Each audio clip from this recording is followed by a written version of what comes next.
हरे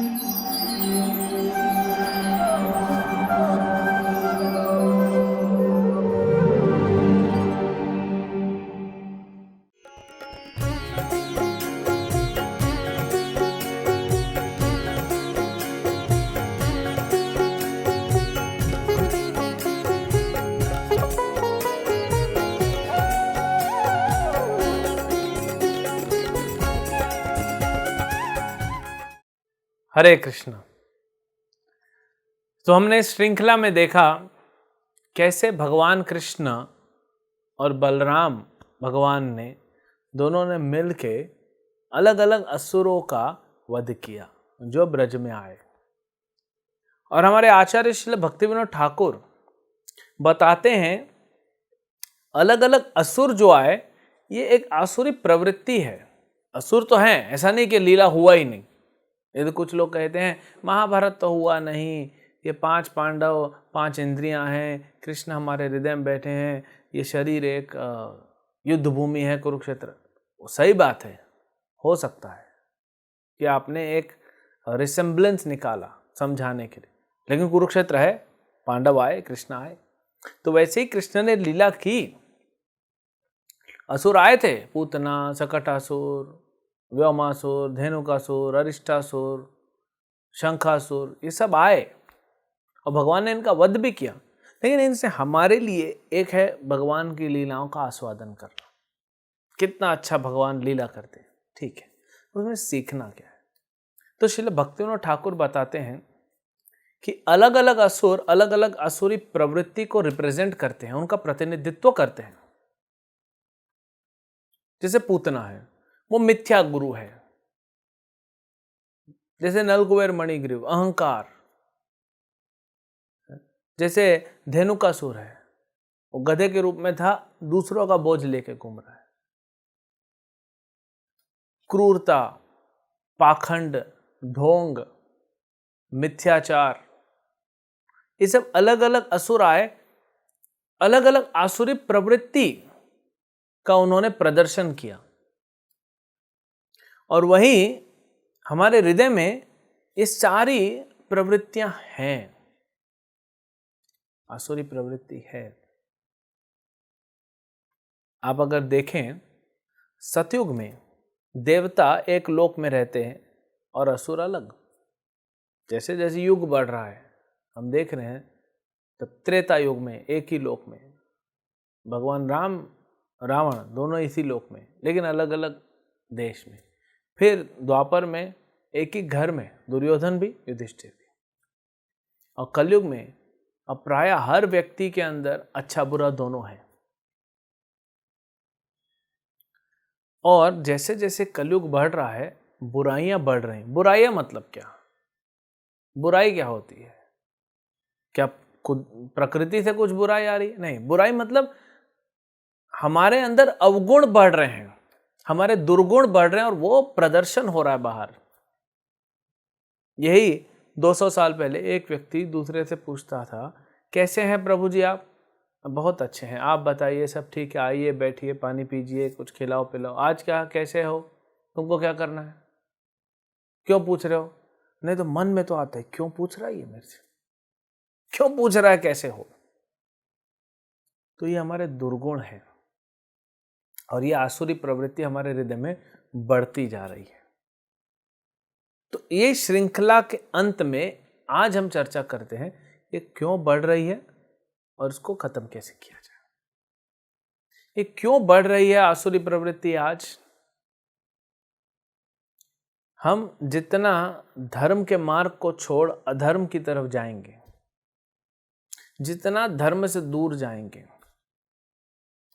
उतना ही हम प्रकाश से दूर अंधकार की तरफ जा रहे हैं। अगर हम प्रकाश में रहेंगे तो हमको दिखेगा सही क्या है, गलत क्या है। अंधकार में रहेंगे तो गलत को सही, सही को गलत मान सकते हैं। जैसे पूतना आई थी, कृष्ण को उठा ली, साधारण मनुष्य का बच्चा सोच के, साधारण बालक सोच के उठा ली। रस्सी सोच के सांप उठाया था पूतना ने। तो हम जितना धर्म के मार्ग से परे होते जाएंगे, हटते जाएंगे, दूर होते जाएंगे, उतना हमारे अवगुण बढ़ते जाएंगे। आप देखिए कई जगह पे तो ये प्लान्ड एक्टिविटी है। धर्म को नष्ट करना एक्चुअली कली कर रहा है। करा कौन रहा है? कली पुरुष। वो अधर्म फैला रहा है अलग अलग लोगों के माध्यम से, लोगों को दुर्बुद्धि दे रहा है कि कैसे धर्म का नाश करो सिस्टमैटिकली। धर्म का नाश कोई कर नहीं सकता, लोग पालन नहीं करते, इसलिए इवेंचुअली उनका ही नाश हो जाएगा। धर्मो रक्षति रक्षतः, धर्म की रक्षा करोगे तो धर्म आपकी रक्षा करेगा, ये नियम है। अब धर्म कहाँ क्या है? धर्म कोई हिंदू धर्म, मुस्लिम धर्म, बौद्ध धर्म, जैन धर्म, ये धर्म नहीं। ये तो कैटेगराइजेशन मनुष्य ने किया है, तो भगवान ने नहीं किया। कहीं पे फिर गीता में नहीं लिखा है।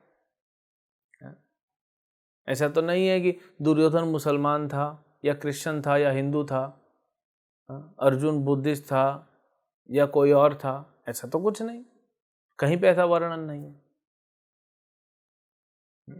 अगर आपके गुण अच्छे हैं तो आप अच्छे हैं, देवी हैं, देवता समान है। अगर आपके गुण नहीं अच्छे, बुरे गुण हैं, तो आप असुर हैं। जैसे आप कुछ खरीदने जाते हो, सोना खरीदने जाते हो, तो सोने को ये नहीं देखते हो कि वो सोना कौन से देश से आया है, या ये नहीं देखते हो कि वो सोना किसने बनाया, खदान से निकाल के शुद्ध किसने किया, कौन सी जात का व्यक्ति था, ये नहीं देखते। आप ये नहीं देखते हो कि बेचने वाला कौन है, सेल्समैन कौन है, दुकान का मालिक कौन है। आप ये देखते हो कि सोने की गुणवत्ता क्या है, सोने की क्वालिटी क्या है, वो इंपॉर्टेंट। और सोना सोना है, अमेरिकन सोना, इंडियन सोना, ब्राजीलियन सोना, चाइनीज सोना अलग अलग नहीं होता, सोना है सोना, गोल्ड इज गोल्ड। तो धर्म का मतलब शास्त्र में दिया गया, भगवान ने धर्म की परिभाषा दी है कि ड्यूटी। मेरा धर्म क्या है? जैसे स्टूडेंट है, स्टूडेंट का धर्म क्या है? पढ़ाई करना। जो शक्कर होता है उसका धर्म है मिठास देना, नमक का धर्म है नमकीन। अगर शक्कर मीठी नहीं है तो फिर शक्कर अपना धर्म नहीं कर रहा, वो शक्कर नहीं है। तो धर्म वो है जो हम बने हैं जिस चीज के लिए, वो करना। तो हम मनुष्य हैं। ऐसे तो जीवेर स्वरूप हो कृष्ण नित्य दास। सभी जीव, चाहे वायरस हो, बैक्टीरिया हो, मनुष्य हो, पशु पक्षी, हाथी घोड़ा, सब पेड़ हो, पौधे हो, ये सब कौन है? ये सब हम सब जीवात्मा हैं और सब भगवान कृष्ण के दास हैं, शाश्वत नित्य दास। अब ठीक है, बाकी लोग तो अभी नहीं समझ पा रहे, लेकिन मनुष्य तो समझे। हम आपस में लड़ रहे हैं, कभी जमीन के लिए लड़ रहे हैं, कभी दो भाई घर में जमीन के लिए लड़ रहे हैं, कभी दो देश जमीन के लिए लड़ रहे हैं,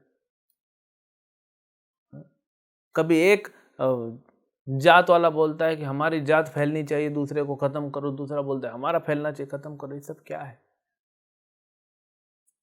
धर्म ही है नहीं, धर्म हमारा ड्यूटी है। तो हम मनुष्य हैं, तो मनुष्य का धर्म क्या है? हम मनुष्य कहलाते हैं, मनु महाराज के हम लोग वंशज हैं। तो मनु महाराज ने मनु संहिता में धर्म सिखाया, ड्यूटी दी, जो भगवान से उनको मिली सीखने के। तो हमारा धर्म है सबसे पहले तो ये पता लगाना कि हम कहाँ से आए हैं, हमारा संबंध क्या है भगवान से, और कैसे भगवान के पास वापस जाएंगे, क्यों हम इस दुख में हैं। पहला तो ये धर्म जानिए कि हम कौन हैं और क्यों दुख में हैं। न चाहते हुए दुख आ रहा है, आप तो नहीं चाहते दुख, लेकिन फिर भी आपको दुख दिया जा रहा है। फिर कैसे इससे हमेशा के लिए दूर क्या हो सकते हैं हम? क्या ऐसी जगह जाया जा सकता है? अब पुराने हिंदी फिल्मों में वो रहता था ना एक गाना, है? कि आ तुझे लेके चलूं एक ऐसे गगन के तले जहां गम भी ना हो, आंसू भी ना हो, बस प्यार ही प्यार पले। ऐसा कुछ है क्या? पता लगाइए, ऐसा कुछ है? बोलिए वैज्ञानिकों को पता लगाने के लिए कि ऐसा कोई संसार है। आप मंगल ग्रह पे जा रहे हैं, आप शनि ग्रह पे भी लोग रिसर्च कर रहे हैं। इधर शनि से भागते हैं लोग, ये शनि ग्रह पे रिसर्च कर रहे हैं। मंगल पे जाओ, चांद पे जाओ, ब्रह्मलोक में जाओ। भगवान गीता में कहते हैं आ ब्रह्मा भुवना लोका, चाहे पाताल में जाओ चाहे ब्रह्मलोक में जाओ, मृत्यु और बीमारी ये तो हर जगह है, और बुढ़ापा और जन्म, यानी दुख हर जगह है। आपको अगर जाना है कि ऐसे गगन के तले जहां गम भी ना हो, आंसू भी ना हो, बस प्यार ही प्यार पले, वो तो कृष्ण का निज धाम वृंदावन, वो तो वैकुंठ जाना पड़ेगा। इस जन्म मृत्यु के चक्कर से बाहर, इस भौतिक संसार से बाहर वहां पहुंचना है। और वही हमारा धर्म है कि वहां कैसे पहुंचे, वहां पहुंचने का मार्ग पता लगाना और वहां तक पहुंचना, यही धर्म है। क्योंकि इसमें आपका जीवन सार्थक होगा, आप भी आनंद में, भगवान भी आनंद में, दोनों आनंद में रहेंगे। और भगवान के असंख्य अनंत भक्तों के साथ लीला करो, जैसे जो अभी लीला सुनी वो लीला करो। फिर कोई असुर आया भी तो भगवान वध करेंगे, आपको टेंशन क्या है? तो ये अवगुण बढ़ रहे हैं क्योंकि हम इस मार्ग से हट रहे हैं। अब कैसे वापस आना है? धर्म का पालन कर। अब कोई बोलेगा क्या उसके लिए मुझे वेद पढ़ना है, पुराण पढ़ना है, उपनिषद पढ़ना है? 4 वेद हैं, 18 पुराण हैं, 4000 से ऊपर उपनिषद हैं, कैसे पढ़ोगे? इसीलिए सिंपल, भगवान ने सिंपल किया।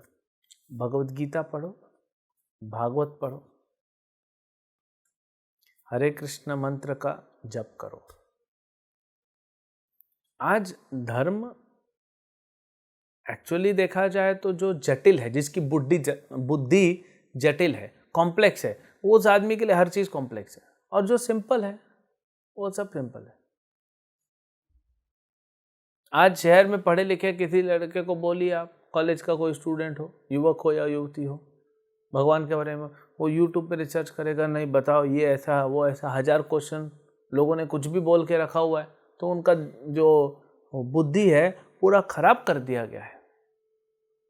धर्म के मार्ग पे लाने वाले प्रामाणिक साधु कम हैं और धर्म के मार्ग से भगाने वाले अप्रामाणिक लोग संसार में ज्यादा हैं। कोई भी कुछ भी बोल रहा है भगवान के ऊपर, कोई भी कुछ भी बोल रहा है धर्म के ऊपर। बड़ा दुर्भाग्य की बात है, पहले ऐसा नहीं होता था। वैदिक कल्चर में, वैदिक जमाने में ऐसा नहीं होता था कि कोई भी कुछ भी बोलेगा। ब्राह्मणों का समाज बोलता था, हर किसी को बोलने का अधिकार नहीं। और कलयुग में तो कलौ संभव शूद्र, सब शूद्र हैं, शूद्र बोल रहा है, ज्ञान दे रहा है। तो शूद्र जन्म से नहीं, कर्म से बेहतर। आपके पास अगर ज्ञान नहीं है प्रामाणिक गुरु से, तो आप कैसे दे सकते हो? तो ये संसार में ज्यादा है, इसीलिए अधर्म बढ़ रहा है। नहीं तो ये तो भगवान कृष्ण की कृपा है। 500 साल पहले भगवान चैतन्य महाप्रभु के रूप में आए। श्री कृष्ण चैतन्य, राधा कृष्ण नहीं अन्य। श्रीमती राधा रानी और श्री कृष्ण ये दोनों एक हो गए, ये एक ही हैं। लीला के लिए दोनों अलग होते हैं, और कलयुग में फिर लीला करने के लिए, हम पे कृपा करने के लिए फिर दोनों एक हो गए। और आज के लगभग 530 साल पहले नवदीप मायापुर में भगवान चैतन्य महाप्रभु के रूप में प्रकट हुए, और बड़ा सरल कर दिया उन्होंने धर्म को। वो देखे कलयुग के लोग नहीं कर पाएंगे, बहुत सरल करके उन्होंने हमको समझाया। उसको भी अगर नहीं समझ पाए तो उसको हमारे आचार्यों ने आगे बढ़ाया, और ऐसी भक्ति वेदांत स्वामी श्रील प्रभुपाद, श्री कृष्ण कृपा मूर्ति श्री अभय चरणारविंद भक्ति वेदांत स्वामी प्रभुपाद। ये प्रभुपाद जी ने ये इस्कॉन, जो अंतर्राष्ट्रीय कृष्ण भावनामृत संघ है, ये इस्कॉन के माध्यम से इतना सरल कर दिया है कि आपके सामने सब कुछ है। आपको बाजार जाना नहीं है, मेहनत करना नहीं है, आपको ग्रॉसरी नहीं खरीदनी, चावल दाल राशन नहीं खरीदना, सब्जी नहीं खरीदनी, मसाले नहीं खरीदने। नहीं तो गेहूं लाओ, उसको धो, उसको सुखाओ धूप में, फिर उसका आटा बनाओ। चावल खरीदो, धो, उसको सुखाओ, कीड़ों से बचाओ, सब्जियां लाओ, ये करो, ये सब ला दिया गया। यही नहीं, महाप्रभु तो लाए, प्रभुपाद जी ने तो सब बना दिया आपके लिए। प्रभुपाद ने सब सब्जी काट के अच्छी अच्छी सब्जियां बना दी आपके लिए, सलाद बना दिया, अचार बना दिए, रोटी बना दी, पूड़ी बना दी, चावल बनाया, पुलाव बनाया, मीठा बनाया, सब बना के ठाकुर जी को भोग भी लगा दिया। अब आपके सामने परोसा है। प्रभुपाद जी ने हमारे सामने ऐसे रखा है प्लेट कि आओ और ये प्रसाद पाओ और भगवत धाम जाओ। इतना सरल प्रभुपाद ने भक्ति को हमारे लिए करके रखा है। लेकिन नहीं, हम ये उपनिषद में ये लिखा है, रामायण में ये लिखा है, महाभारत। पहले समझो सरल चीज। 3-4 साल का बच्चा अगर स्कूल जाता है तो उसको A फॉर एप्पल और B फॉर बॉल सिखाया जाता है, या क ख ग सिखाया जाता है। ये नहीं सिखाया जाता कि अल्फा बीटा गामा थीटा, ये सब नहीं सिखाया जाता। सर पे बेचारे के तो थोड़े से बाल हैं, वो भी झड़ जाएंगे उसके। तो आप पहले सिंपल चीज समझिए, कॉम्प्लेक्स चीज बाद में समझ में आएगी। सिंपल तो समझ नहीं रहे लोगों को। ये कलयुग के लोग कैसे हैं पता है? हम लोग सिंपल हमको जमता नहीं, कॉम्प्लेक्स समझता नहीं, तो करेंगे क्या? काफ़ी स्टूडेंट्स आते हैं या कोई दूसरे व्यक्ति आता है, प्रभु जी मेरा ये प्रॉब्लम है, ये प्रॉब्लम, ये समस्या, ये समस्या, ये समस्या, आधा घंटा समस्या बोलते रहेगा। और फिर हम बोलते हैं ठीक है, आप हरे कृष्ण मंत्र चालू कीजिए, एक माला। अरे प्रभु जी आप समझते नहीं है ना, मेरा समस्या कितना बड़ा है, आधे घंटे में मैंने आपको सिर्फ एक ट्रेलर दिखाया और आप बोल दिया हरे कृष्ण जप करो, chant Hare Krishna and be happy. ऐसे कैसे होगा? इतना सरल है क्या जीवन? भाई जीवन सरल ही है। आपकी दवाई कितनी, आपकी बीमारी कितनी भी कॉम्प्लेक्स हो, एक इंजेक्शन लगाता है डॉक्टर, आप ठीक हो जाते हो। ये मत देखिए ना कि हरे कृष्ण मंत्र 10 मिनट जप कर रहे हैं, आधा घंटा 1 घंटा, उसका पावर क्या है? वो कृष्ण है। हरे कृष्ण मंत्र और कृष्ण में कोई भेद नहीं है, अनंत पावर है ना उसके अंदर। ऐसे तो सांप आपको एक बार डस देता है, अगर बहुत जहरीला सांप है, वेनमस है, एक बार आपको डस लिया तो पूरे शरीर में तुरंत जहर फैल जाता है, नसों में फैल जाता है तो थोड़ा सा डसा ना। तो वैसे ही हमारे शरीर में अगर जहर है तो थोड़ा सा अमृत डाल देंगे तो जहर को खत्म कर देता है। तो अभी हमारे चेतना में, हमारे मन में, हमारे हृदय में जहर भरा हुआ है, उसको खत्म करने के लिए हरे कृष्ण, सिंपल इलाज। लेकिन लोगों को नहीं जम रहा है, करेंगे क्या? इसीलिए वेद व्यास जी कहते हैं कि कलयुग के जीव बड़े दुर्भाग्यशाली हैं। शास्त्रों में लिखा है, लेकिन फिर भी भगवान चैतन्य महाप्रभु और उनके भक्त हम पे दया करने के लिए आए कि तुम लोग का दुर्भाग्य को हम सौभाग्य में बदल सकते हैं। तुम एक बार हाँ बोल दो, तैयार हो जाओ भक्ति करने के लिए। और क्या है धर्म का मार्ग, क्या है भक्ति का मार्ग? धर्म में कोई बोलता है ज्ञान बड़ा, ध्यान बड़ा, कर्म बड़ा, नहीं। ये सब भक्ति। 5 रुपए का नोट, 10 रुपए का नोट, 20 रुपए का नोट, 50 रुपए का नोट, ये सारे छोटे छोटे नोट 100 रुपए के नोट में अपने आप आ जाते हैं, अलग से नहीं करना। तो भक्ति वो 100 रुपए का नोट है जिसके अंदर सब है, अलग से करने का जरूरत नहीं है। या आज सबसे बड़ा 2000 का नोट है तो भक्ति 2000 रुपए का नोट है जिसके अंदर सब आ गया।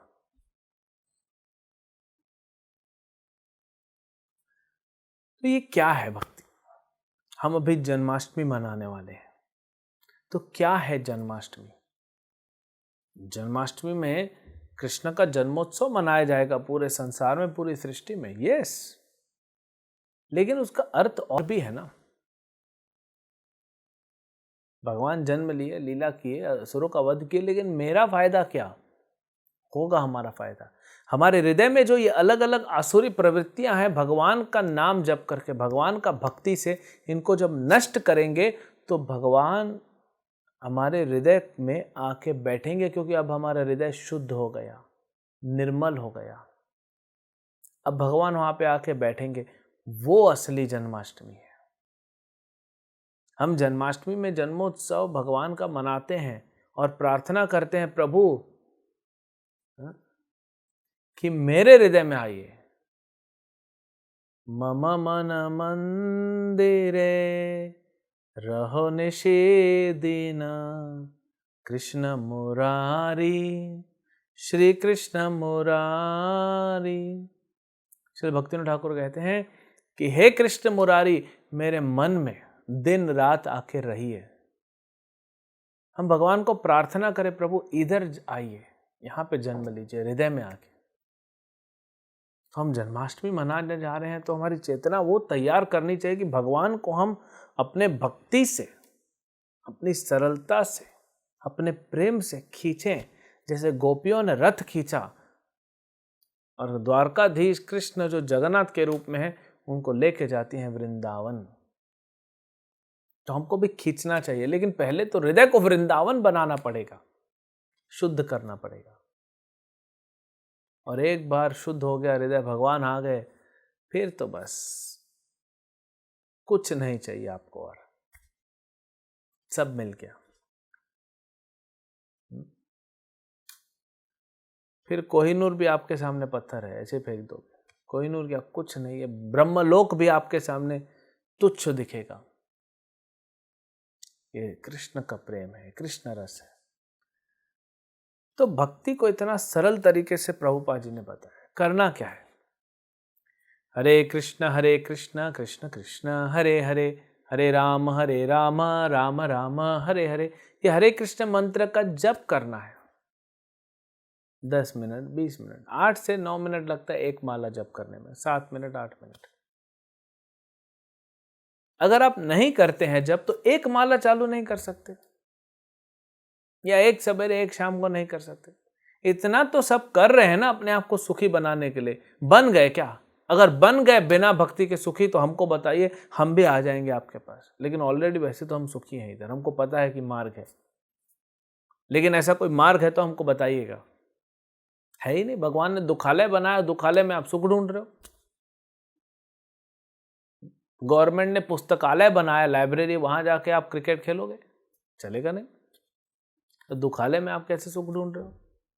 वो तो सिर्फ भक्ति का माध्यम, भगवान ने खिड़की खुली रखी। तो ये हरे कृष्ण मंत्र दिखता बड़ा सरल है, सरल भी है, लेकिन सबसे ज्यादा शक्तिशाली है, सर्वशक्तिशाली ये मंत्र है।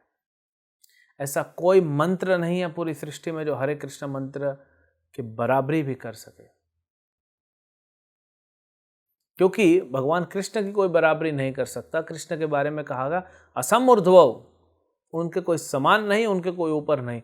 और शास्त्र कहते हैं अभिन्नत्व नाम नामिनो, कृष्ण और कृष्ण का नाम सेम है। तो क्या एक माला सवेरे एक माला शाम को हम जप नहीं कर सकते? इतना प्रयास कर रहे, करके देखिए, सुख मिलेगा, आनंद मिलेगा। खाना आप बना ही रहे हो, 1 घंटा लगता है खाना बनाने में, 1.5 घंटा लगता है। तो जब 1 घंटा उस पर इन्वेस्ट कर रहे हो, तो क्या 5 मिनट के लिए एक प्लेट में डाल के ठाकुर जी की पिक्चर के सामने, फोटो के सामने रख के 10-12 बार हरे कृष्ण मंत्र बोल के 5 मिनट छोड़ नहीं सकते? क्या ठाकुर जी को खिला नहीं सकते? जो सब कुछ दे रहा है, आप उनको देने में इतने गरीब हो गए? अरे अगर आप कुछ नहीं खा रहे हैं, पानी भी पी रहे हो, कि गरीब हो गए हम लोग, पानी भी पी रहे हैं, सिर्फ पानी ही पी रहे हैं, तो पानी तो भोग लगाओ। कुछ नहीं तो एक तुलसी का पत्ता तो कहीं भी मिल जाता है, वो तो भोग लगाओ ठाकुर जी को। रिलेशन तो बनाइए ठाकुर जी के साथ। तो जप करो, भगवान को भोग लगा के खाओ, शुद्ध हो जाएगा चेतना। और भगवद गीता पढ़िए। अर्जुन कैसी विषम परिस्थिति में फंस गया था। हाँ, विषम है समुपस्थितम। अर्जुन बोल रहा है मैं विषम परिस्थिति में फंसा हूं, मुझे निकालो। और भगवत गीता के मार्ग से निकाल दिए भगवान। तो वो भगवत गीता हमारे लिए क्यों नहीं काम करेगी? आप बताइए भगवत गीता पढ़ के एक भी श्लोक जो आज के युग में प्रैक्टिकल ना हो।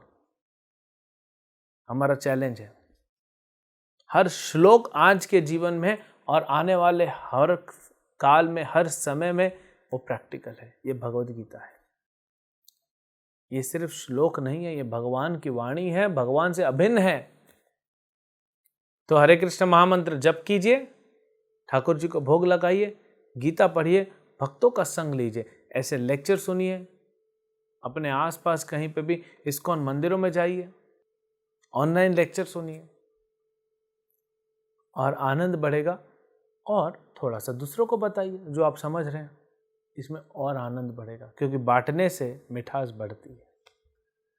तो ये श्रृंखला से हम ये सीखते हैं कि सारे असुरों को, इन असुरी प्रवृत्ति, जैसे असुरों को कृष्ण ने मारा, हमारे हृदय में असुरी प्रवृत्ति भी कृष्ण मारेंगे। हम ये भक्ति के मार्ग को अगर अपनाएंगे और ये सारे असुर चले जाएंगे, जैसे ब्रजवासी आनंद में हुए, ऐसे हम भी आनंद में होके भगवान के धाम को निकल जाएंगे। हरे कृष्ण। ऐसे ही और भक्तिमय कार्यक्रमों के लिए देखिए हरे कृष्णा टेलीविजन। इसे प्राप्त करने के लिए आप अपने केबल अथवा DTH ऑपरेटर से संपर्क करें तथा और अधिक जानकारी के लिए आज ही डायल करें 8767 845 845।